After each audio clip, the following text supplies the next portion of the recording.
Halo, assalamualaikum warahmatullahi wabarakatuh. Dan salam sejahtera untuk kita semua.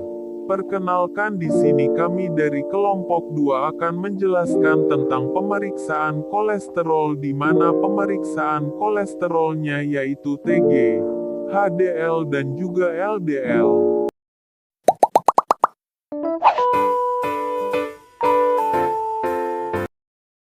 Kolesterol adalah suatu zat lemak yang beredar di dalam darah, diproduksi oleh hati, dan sangat diperlukan oleh tubuh. Kolesterol yang diproduksi terdiri atas dua jenis, yaitu kolesterol HDL dan kolesterol LDL. Berikutnya yaitu penyebab kolesterol. 1. Makanan sehari-hari. Kolesterol umumnya berasal dari lemak hewani seperti daging kambing. 2. Berat badan. Kelebihan berat badan dapat meningkatkan trigliserida dan menurunkan HDL atau kolesterol baik. 3. Kurang bergerak. Kurang bergerak dapat meningkatkan LDL atau kolesterol jahat dan menurunkan HDL atau kolesterol baik. 4. Umur dan jenis kelamin. Setelah mencapai usia 20 tahun, kadar kolesterol biasanya cenderung naik. Pada pria, kadar kolesterol umumnya terus-menerus meningkat setelah usia 50 tahun. Pada wanita, kadar kolesterol tinggal akan turun saat menopause. Setelah itu, kolesterol yang cenderung tinggi seperti pada pria. Selanjutnya yaitu faktor risiko, di mana jika kadar kolesterol dalam darah melebihi dari nilai normal, maka risiko terjadinya penyakit jantung koroner dan stroke akan lebih besar. Kelebihan kolesterol dapat menyebabkan mengendapnya kolesterol pada dinding pembuluh darah yang menyebabkan penyempitan dan pengerasan pembuluh darah yang dikenal sebagai aterosklerosis atau proses pembentukan plak pada pembuluh darah. Selain kolesterol LDL, faktor risiko lain yang memperbesar terjadinya penyakit jantung adalah kebiasaan merokok, nilai HDL rendah atau kurang dari 40 mg per desiliter, memiliki penyakit tekanan darah tinggi atau hipertensi, atau 140/90 atau sedang dalam pengobatan. Selain itu, penyakit jantung berisiko lebih tinggi pada usia 45 tahun atau pada pria dan 65 tahun pada wanita yang diketahui memiliki riwayat keluarga yang menderita penyakit jantung. Berikutnya cara mencegah kolesterol. 1. Mengetahui kadar kolesterol. Periksakan kadar kolesterol Anda secara reguler. Umumnya dokter menyarankan agar kadar kolesterol total seseorang berada di bawah 200 mg atau desiliter dengan kadar LDL kolesterol jahat di bawah 130 dan HDL kolesterol baik berada di atas 40. 2. Menjaga keseimbangan berat badan. Jika bobot tubuh Anda berlebih, menguranginya adalah salah satu cara untuk mengendalikan kadar kolesterol darah. 3. Aktivitas fisik rutin. Salah satu cara mengendalikan kadar kolesterol adalah berolahraga secara rutin. Jalan kaki atau jenis olahraga ringan lain yang dilakukan secara rutin akan membantu meningkatkan kadar HDL. 4. Mengonsumsi multivitamin. Sekalipun telah mengonsumsi makanan sehat, tetap ada kemungkinan tubuh kita kekurangan unsur nutrisi tertentu. Selanjutnya adalah trigliserida. Trigliserida adalah salah satu jenis lemak utama yang mengalir dalam darah manusia yang berfungsi untuk menyimpan kalori dan menyediakan energi untuk tubuh. Trigliserida dihasilkan tubuh dari sumber energi lainnya, yaitu karbohidrat dan dari pencernaan lemak yang terdapat dalam makanan. Selanjutnya tujuan pemeriksaan untuk mengetahui kadar glukosa darah seseorang dalam miligram atau desiliter. Prinsip pemeriksaan trigliserida diukur setelah hidrolisa enzimatik dengan enzim lipase. Indikator guanine dibentuk dari reaksi hidrogen peroksida 4 aminotripsine dan 4 klorofenol di bawah pengaruh katalisator peroksida sehingga warna merah violet yang dihasilkan dapat diukur secara fotometrik.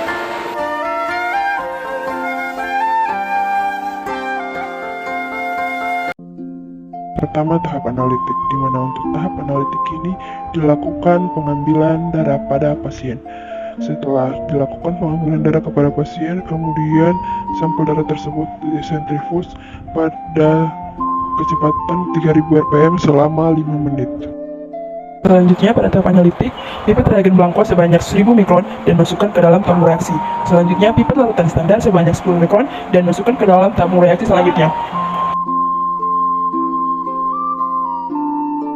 Setelah itu, pipet sampel serum sebanyak 10 mikron dan masukkan ke dalam tabung reaksi berikutnya.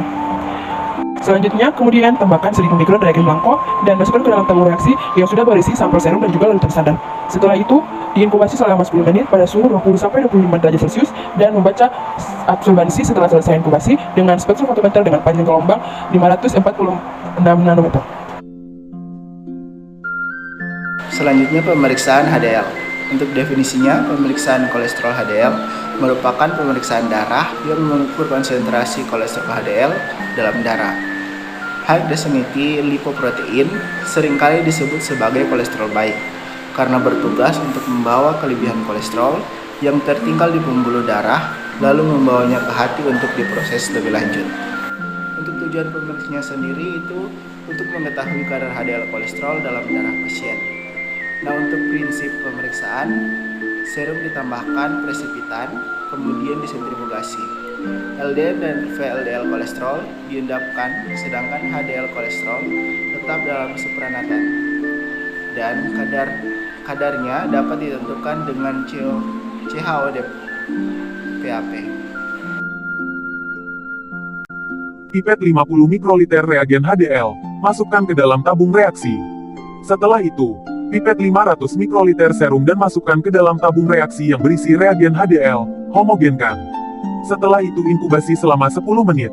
Apabila telah selesai inkubasi, kemudian selanjutnya disentrifugasi. Pipet reagen kolesterol 10 5 mikroliter presipitat dan masukkan ke dalam tabung reaksi yang sudah berisi reagen kolesterol, dan diinkubasi selama 10 menit. Membaca hasil absorbansi pada alat spektrofotometer.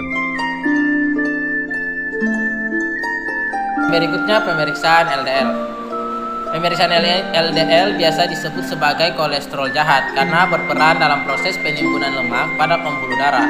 Masalahnya, LDL itu merupakan kemasan kimiawi yang tidak stabil sehingga mudah buyar. Begitu ia memasuki dinding arteri dan buyar, kolesterol yang tidak terpakai akan lepas dan menumpuk pada pembuluh darah yang rentan. Tujuan pemeriksaan ini untuk mengetahui kadar HDL kolesterol dalam darah pasien. Prinsip pemeriksaan LDL kolesterol dengan penambahan presipitan dan kadarnya dapat ditentukan dengan CHOD PAP.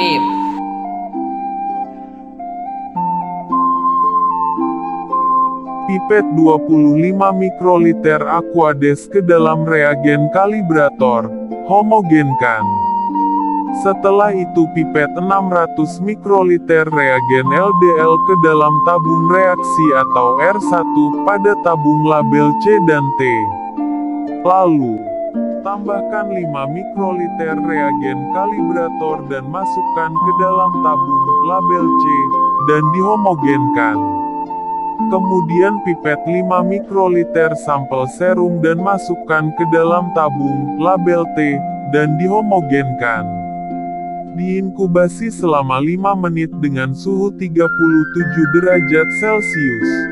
Setelah selesai diinkubasi, kedua tabung ditambahkan 200 mikroliter reagen R2 ke dalam tabung C dan tabung T, homogenkan dan diinkubasi selama 5 menit. Membaca hasil absorbansi pada alat spektrofotometer.